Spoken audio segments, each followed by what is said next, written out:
Uko msikitini unaswali peke yako,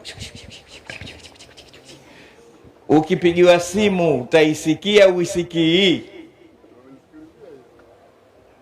Siku moja kilitokea kituko, watu wanaswali msikitini, kikapita vitoto, kinakwenda huku kinarudi huku, kinaimba imba tu kama unajua watoto nyimbo zao zile.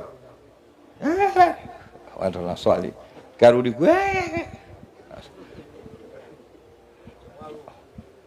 walipomaliza kutoa salamu wote wametoka, wewe mtoto wewe, usituanisi wewe.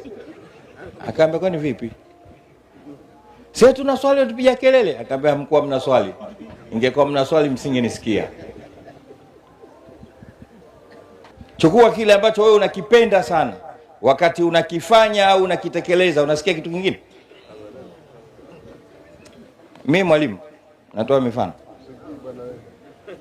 Kuna kitu unakipenda, sasa ndo umetulia nacho, unaweza kusikia kingine. Kuna watu wanafukuza mpaka hebu tokeni bwana, sio utataka kulala saa hizi.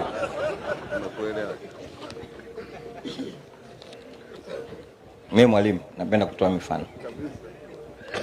Sasa kwa nini hatupendani? Hatumpendi Mungu.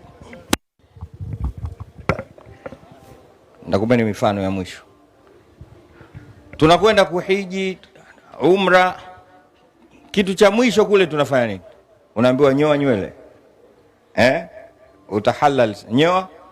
Unajua kwa nini unaambiwa nyoa nywele? Ni kipimo kidogo kati ya nywele zako na Mungu, unampenda nani?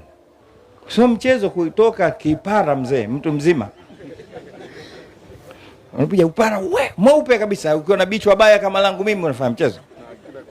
Na utakiwa ukifunike kule. Unakuja nacho vile vile kama komango. Unajua komango? Lile jiwe la pwani. Chakinyoa.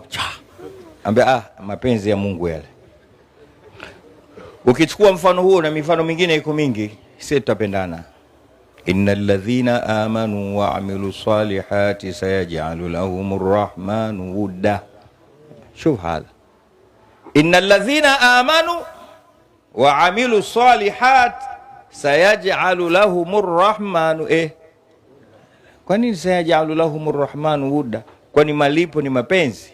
Hakika wale waamini na wakafanya mambo mema, watu walipo pepo, walipo mapenzi. Pepo Firdaus huko ma'an nabiyyin wasiddiqin wa shuhada.